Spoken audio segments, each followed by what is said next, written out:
Welcome to Deal Talk. I'm Jeffrey Veit. If you're new to Deal Talk, let me explain. This podcast is about avoiding dealer tricks and buying smart so that you save big. That's that in a nutshell. There's a lot of tricks out there you got to watch out for, and a lot of things going on you need to understand, and we're going to help you do that. We talk a lot about tricks dealers use to get you to buy a vehicle at a big profit, or maybe to get you to buy it all, whether it's a big profit or not, just to get you talking into buying. Sometimes things happen by mistake or salesperson ignorance. I received an email from a person who bought a vehicle, and some of the less obvious options weren't on the vehicle. Things hard to check on delivery.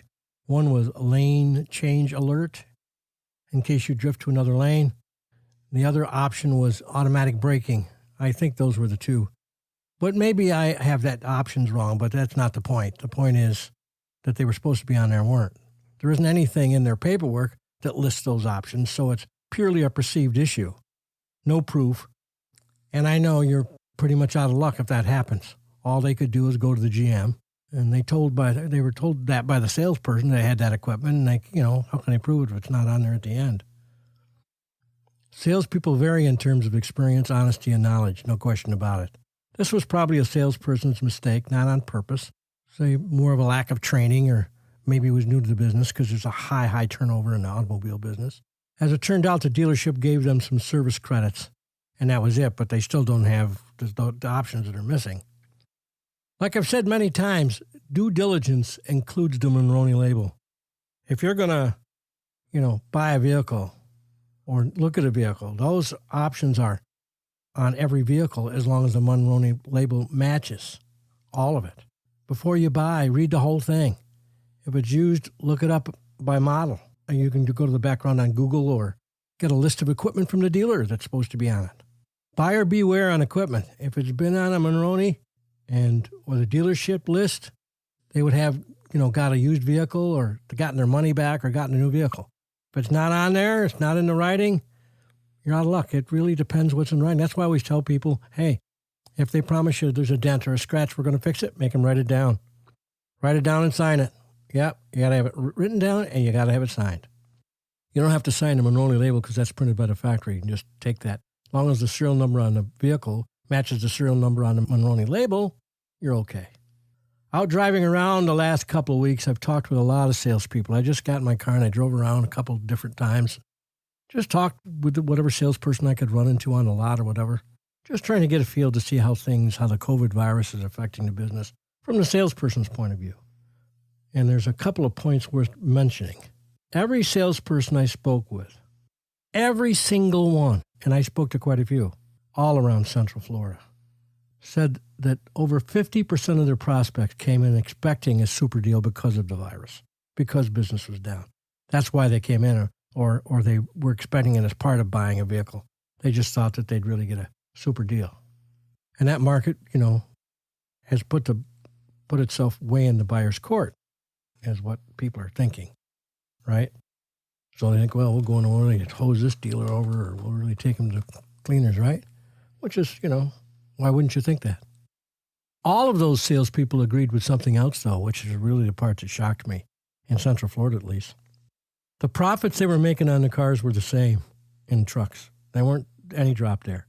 And sales seemed to be as good as ever, according to those salespeople. Now, some places had some salespeople had quit and were a little smaller sales force, but it shouldn't be enough to make that much difference. They said sales were just as much as ever, and they were making just as much money. And these points were from the salespeople, not the dealer. That that might make it more accurate in terms of ratio. Probably less salespeople, so the ratio might be, you'd think it'd be off a little bit, but not enough to make that much difference. The point is, they're making just as much as we're. They don't care what you think. They really don't. These guys do this for a living. You think you're getting a deal. They just tell you you're getting, oh, yeah, you're really getting us on this one. You can't use that. You'd think that they would just fall over, put their legs and hands in the, up, lay on their back like a dead bug and say, okay, take the vehicle for no profit. They don't. That's another example of what I'm saying every week. Sales never get to the point that you don't need to do the due diligence. Never. You always have to do due diligence because they're always going to hold out for as much as they can get. That's just the nature of the beast. So I just thought it was interesting to hear, and this is right from the horse's mouth. I mean, I talked to them and got their feeling, and they all, said that that at least half their customers are really thinking they're going to get a deal, and of course they agree with them and go along with it, and they aren't getting a deal. It's the same deal as always. The profits are the same, at least around this part of the country. Last week we talked briefly about cost of ownership being largely determined by resale value. Remember? We talked about that Consumer Report story they did, and that outfit's a good outfit, but they aren't always correct. They don't always consider all the facts because they're not car people. And some of the writers are very young and very inexperienced and don't even look at their own information, on their own data. So how do you figure resale value? I mean, it's really tough, right? What can you do to get a read on the resale value of the vehicle that you either own or the one that you want to buy? I talked with ALG, the number one lease residual guide in America. These guys are first class. I'm telling you, if they come up with the numbers and the dealers live by them and it affects you, the public, and they care a lot more if they're talking about the public than you might think. Even though they don't deal with them directly, they do kind of deal with them through the dealerships using the ALG, the lease guide. They, of course, don't give away guides, but dealers have subscriptions. I think it's, whatever it is a month that a dealer pays to get the ALG guide, which gives them the residual on any vehicle. The only one the dealer's going to be looking for a residual guide on is an own product. Now, the factory also gives residuals on their new vehicles if you're going to use a factory program. And sometimes they're more, but that's because the factory is taking a little bit more of a gamble because it's their product and they want to sell it. It's not really factual like ALG would be, really right to the point. And, seems to be a pretty good outfit. I got a bit of information, and to give you an example, it uses percentages of original MSRP as a way to get to the residual value or the future wholesale value, about 20% for retail.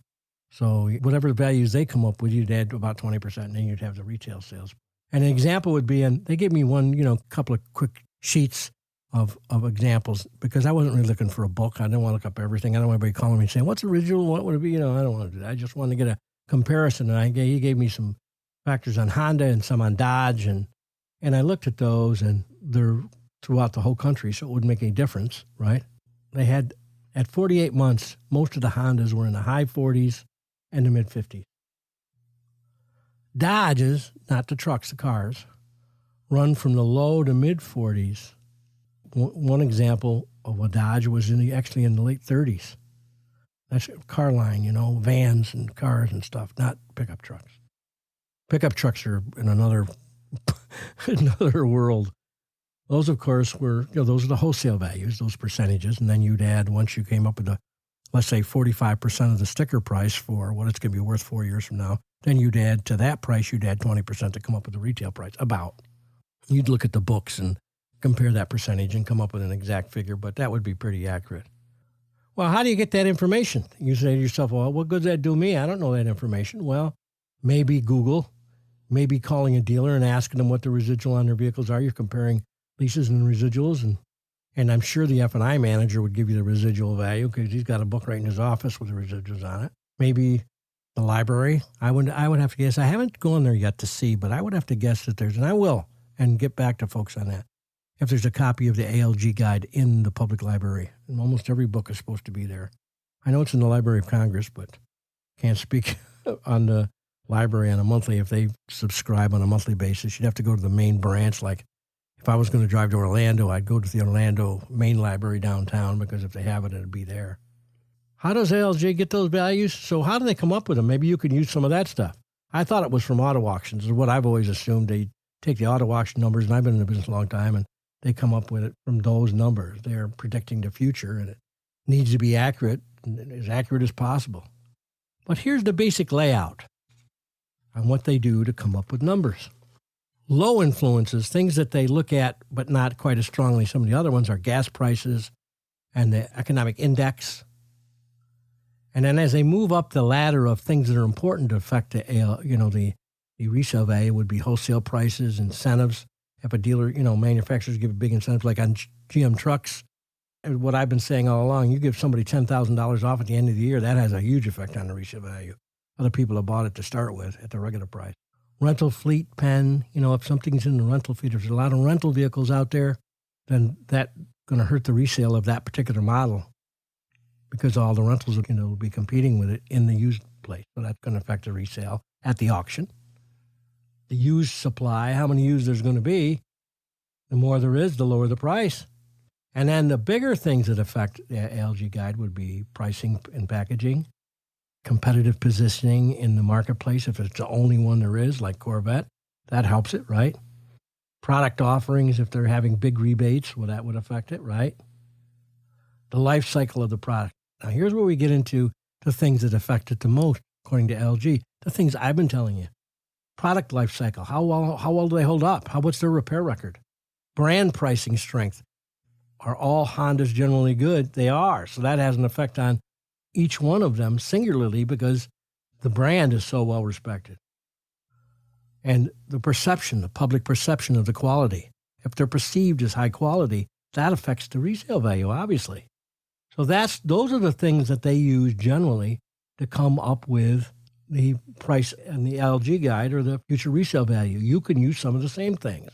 You see that at a super source for determining resale value, brand strength is paramount, as well as life cycle, right? But brand strength, I've been saying, that's so important. It really plays a big part, rental fleet, the rental pen, so to speak.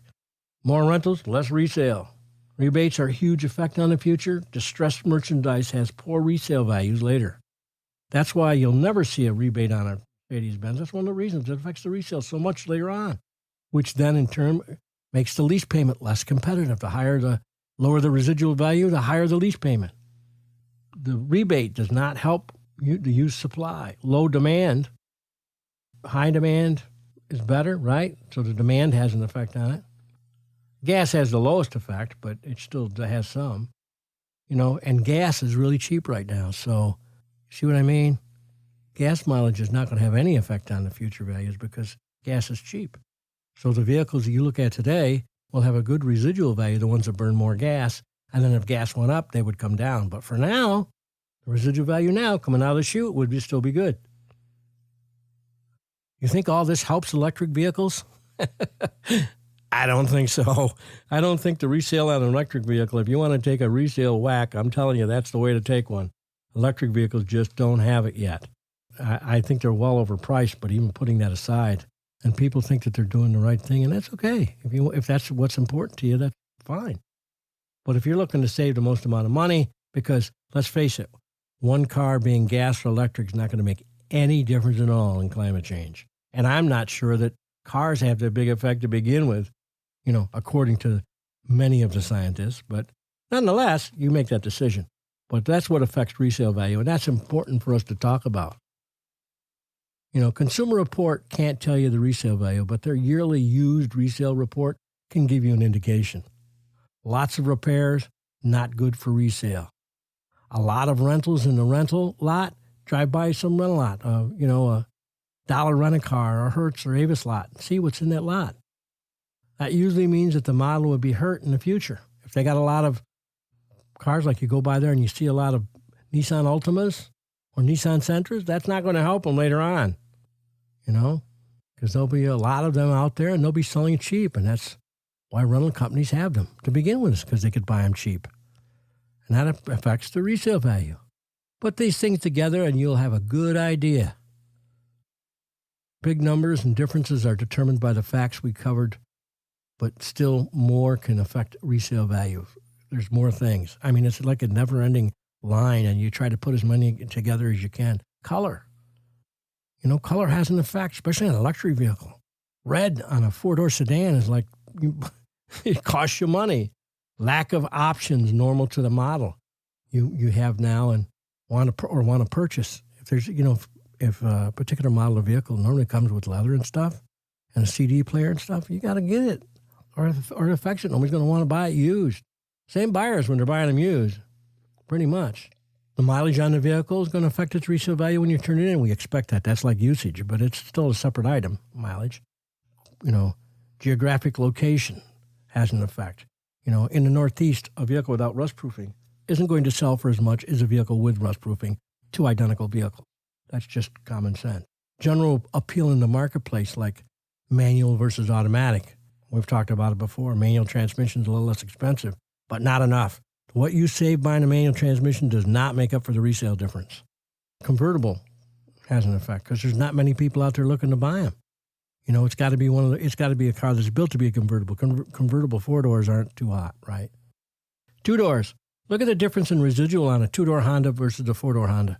Probably 3%, 4%. Doesn't sound like much, but it is.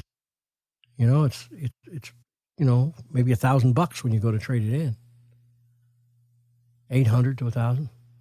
Track record, Carfax will have an effect on the resale value, but those are outside sources. That's like wear and tear. The list goes on and on. Even they make less of a difference than the big items, but still enough of the small items is equal to one big item. So you got to at least think about them when it comes to resale when you're buying. Think about that when you're selling. If you have a vehicle to trade, you can affect the resale value by doing what we talked about last week, squeezing every nickel out of the possibilities by making sure it looks really good, it sounds really good, it drives really good, doing everything to it. We'll squeeze that last nickel out, especially if you got a vehicle that maybe doesn't have the greatest resale value. But any vehicle, I don't care if it's one with good resale value, it just adds to it. It adds to the resale value. So you take some vehicles like 4 years from now have a resale of 60%, right? So you paid $30,000 for it, and 60% would be $18,000. That's the wholesale value, and add 20% to that, that's $22,000. So that $22,000 versus the $30,000 cost you $8,000 to drive that vehicle 4 years, right? But not very much. That's $2,000 a year. Now, it's still a lot of money, but it's not as much as it would be if you were buying something without that kind of resale, right?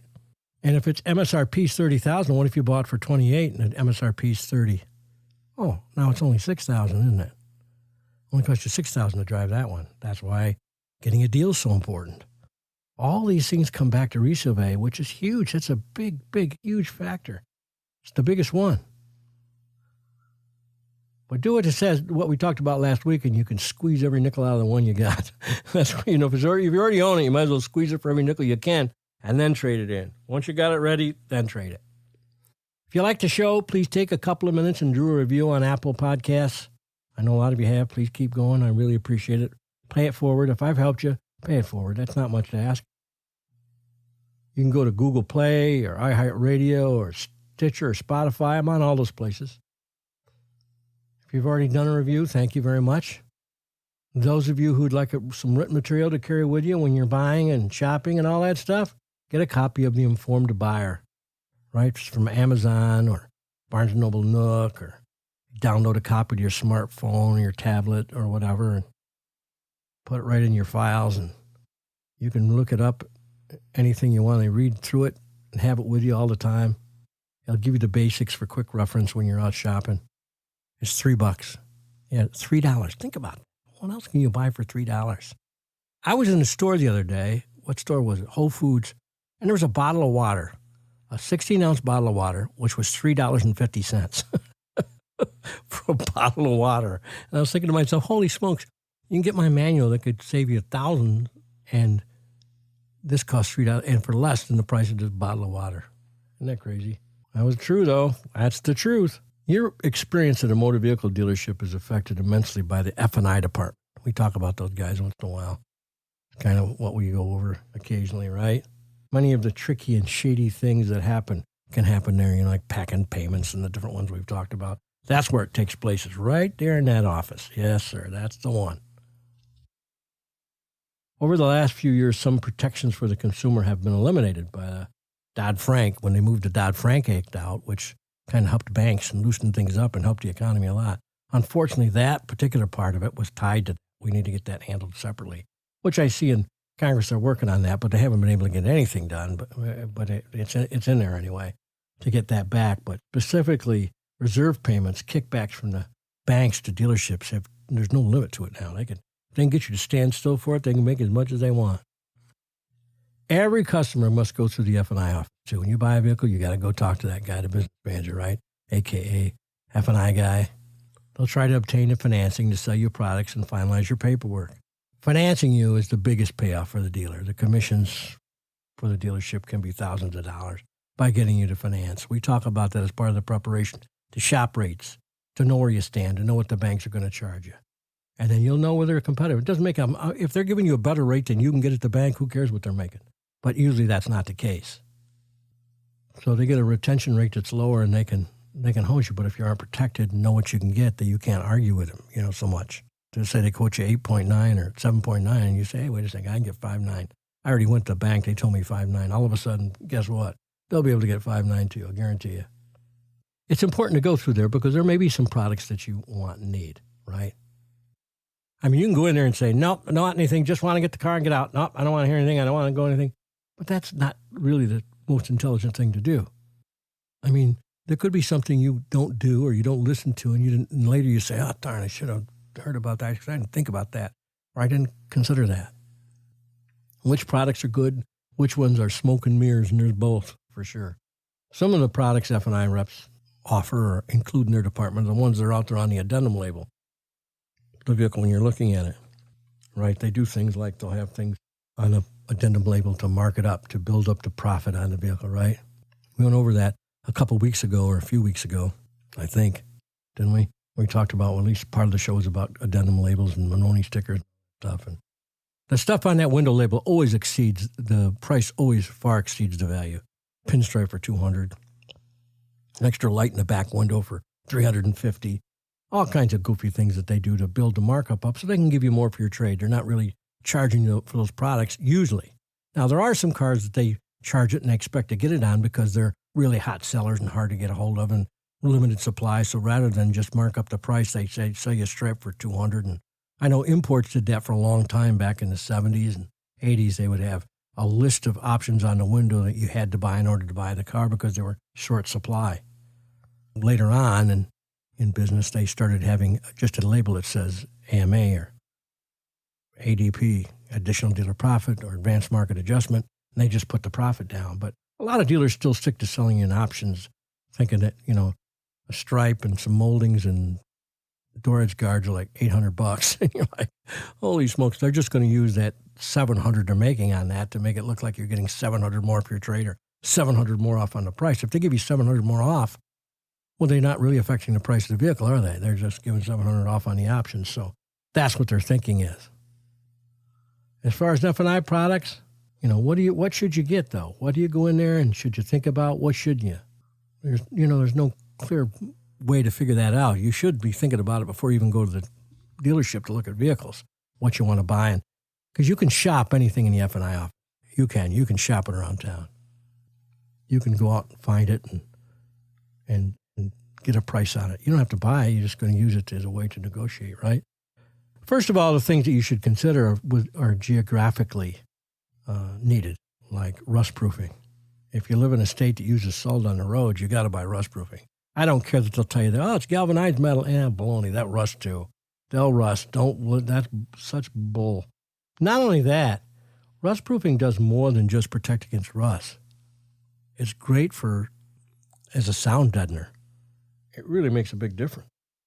You go to other places and get a price. When you go into the dealer, you shop the price. He tells you, how much is rust proofing? It's $500.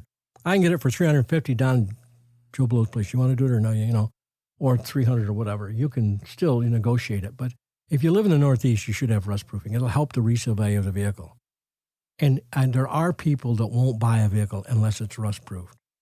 But I've never met a customer that wouldn't buy one because it was. So you see what I mean? You're making appeal to more people, which adds to the resale value. Paint sealant. That's a good idea everywhere. It protects your vehicle from acid rain and tree sap and oxidation and bug damage. The big question is price. Personally, I buy a bottle at the parts store and do it myself, usually. But, if it's cheap enough, if you can get it done for $100, $150, well, maybe you do it with them. But paint sealant is especially important where there's a lot of sunshine. Keep your paint from fading. There are other Geographic things that are a good investment, like mud guards and rubber floor mats, that you can buy from the dealership, or you can shop online and buy it online. I know I bought my gravel guards on my vehicle I have now. I bought those online and put them on myself. Although if they're not too expensive, I do it at the dealership. But at the time I was buying, they weren't reasonable on those, and it just didn't work out. Many good aftermarket items are offered by the manufacturer, but through the parts department too. So you can go there and buy it separately, like a trailer hitch or a bra kit. I mean, if you buy a trailer hitch from the manufacturer, it's crazy expensive, but you can go to U-Haul and get one. It's the same trailer hitch, almost, and it does just as much, just as good. But it's something you may need, and you shouldn't tell them I don't want to buy anything. At least find out what their story is. You have to be able to say no, of course. Floor mats are the same way. They usually come in the vehicle now. Things like a pinstripe for $200 should be free, but that keep that separate. If you want a pinstripe, buy it yourself. Another item I think everyone should get is Scotch Guard for their seats. I don't know how people can do it without it, right? Price can probably be an issue when a dealer wants to do it for $100 or less. It might not be an issue, but most of them are trying to get you $300 for it or whatever. You can buy a can of Scotch Guard for $20 from the parts store, or I think it's $30 if it's leather, and you can do the seats and stuff yourself, but it's important to do it the same day you get the vehicle, right? So they're not used. You don't already have stains on it when you're sealing them in there. You want to get it done right away. Now, if the dealer will do it at a reasonable rate, well, that's different. Then we can go with the dealer, if you can get them to be reasonable. But that, again, that's a horse of a different color. Most of the aftermarket stuff doesn't add to the resale, right? But the fact the vehicle looks better enhances its resale. So, just because the vehicle's got mud guards and nice floor mats and all that stuff doesn't add in the book. But when people come look at it, it's no question about it. Even motorcycles have a limit to accessory resale because things like chrome are personal preference, and they're almost expected on a Harley Davidson. So you buy $2,000-$3,000 worth of chrome, it really doesn't add that much to the resale value. It really doesn't.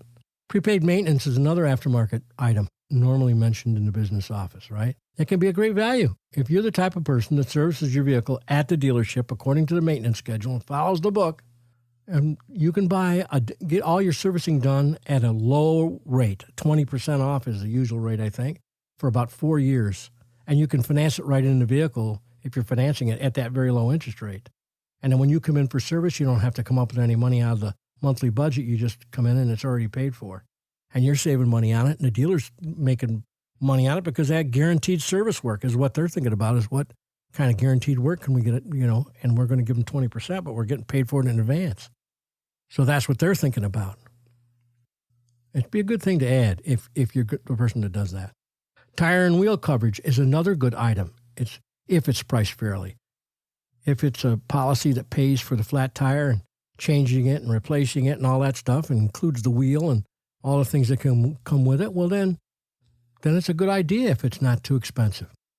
Flat tires aren't as common as they used to be, but if the price is right, I usually get it between you and I, because I just don't want the surprise. I want to be able to get things done, and it's usually fairly inexpensive if you negotiate with them a little bit. But basically what you're talking about is you should be listening to, or at least considering, before you even go into the dealership, is extended service contract. Guaranteed asset protection, gap insurance. You're not putting any money down, especially. Credit insurance, tire and wheel protection, vehicle appearance protection, theft deterrence if you need it, replacement protection for the keys, paintless dent repair. But the main profit provider is finance reserve dealerships. That's mainly where they make their money, is from finance reserve. Let's face it, they can make a couple $1,000s on you if you're not aware of what's going on in the marketplace. They might still, but who cares? If they're giving you the best rate, who cares what they make? Irrelevant. They're giving you the best deal. What about the proverbial extended warranty, a.k.a. extended service plan? I get asked about that all the time. Mechanical breakdown insurance on a new vehicle. If you're planning on keeping the vehicle in an extended service plan, is a great idea because it'll save you some money. It protects you against damage. It'll cost you less to get, to even buy the extended service plan because it's a regular factory plan. If your plans change and you sell the vehicle, the factory extended service plan will add to the resale value, probably even if you trade it, because it's transferable. These types of services, included with the car, helps, but not in the case of Kia. Kia has that one that comes with the car, that 100,000-mile warranty. Well, that extended part is not transferable to the next owner. Unless it's changed since last year, but it hasn't been. Sometimes a dealership will try to sell you an ESP that isn't from the manufacturer. Demand a factory warranty, whatever you do. Don't let them sell you something from some outside company. Make sure that you get the factory warranty. GM had such a problem with it that they sent out notices to all their dealers that the customer had to be aware and sign that they were aware before they buy an extended plan. That's not from them, because people come back expecting service. And the GM, when you buy from the factory, they have skin in the game. They have something in it for them to help you. If you buy from an outside company, if they get you as a customer once, they don't care about you. The only person they care about making happy is the dealer. Everything's going to be the dealer's advantage with an outside company, always. And that's always the case. So make sure you get a warranty from the factory. On a used vehicle, it's a good idea to get an ESP, again, from the manufacturer. So if you're buying a used Chevy from the Dodge dealership, tell Dodge that you want them to see if they can buy you a warranty down at the Chevy store. Or even call the Chevy store yourself and say, look, I'm buying a Dodge. I want to buy an extended warranty. Can I buy an extended warranty from you guys? I don't want to buy a car from you. I want to buy this here, but I want to buy an extended plan. And see if they'll sell you one outright. If you need to get it in the financing, have the dealer go get it for you. The Dodge dealer. Say, look, that's it. I don't want an outside company. And you don't. I'll tell you right now, if you can get the factory warranty, new or used, that's the way you want to go. It can make a huge difference. I mean, any ESP, any extended service plan is better than none. But the factory ESP has power, because even if you bought it used, they want you happy as a customer. You buy a used Ford and you buy an extended warranty from Ford, they treat you just like you were new car customers in terms of trying to make you happy. If it's under warranty or it isn't, they want you to be happy because they want you to buy another Ford. So same with Honda or Toyota or any of the companies. It doesn't make any difference. That's what you want to do when it comes to the extended service plan. So anyway, that's what the F&I office has to do with this whole picture. And that's why you should go in and listen to their pitch. You have to be able to say no. Some people just can't say no. Well, you have to say no. You have to think about it before you go in and know what you're looking to buy and know what you have to pay for it elsewhere. And then if you're equipped, you can tell them, look, I can buy it over here for this. And, I don't know what you can do about the price. And they'll come down. They'll negotiate with you. Don't worry. They will negotiate with you. Always, 100 times. They will. Well, that's Deal Talk for this week. If you have a question or request or even a comment, please call or email me. Callers, dial 407-801-4071. That's 407-801-4071. That's a message phone. You won't get me, but I will call you right back. Or you can email me at dealtalkpodcast@gmail.com or dealtalk@mail.com. Please don't forget to do a review and do yourself a favor by getting a copy of The Informed Buyer from Amazon or Nook. I'm telling you, however I can help you, contact me and you'll hear from me. Everybody hears from me that contacts me, everybody. And remember, every payment you get should be CPI, complete payment information, the amount, the months, the rate, any down payment required to get to that financing terms. Make sure that they do it. Not with just the first payment. Make sure you get that information every time they quote you a payment. And every price you get has to be all in. Just tell them, I got to have everything in there. Every single cost required to buy the vehicle, I need that in there. The tax, the plates, the dealer fee, any market options, everything. Put it all in that total bottom line. They call that OTD, out the door.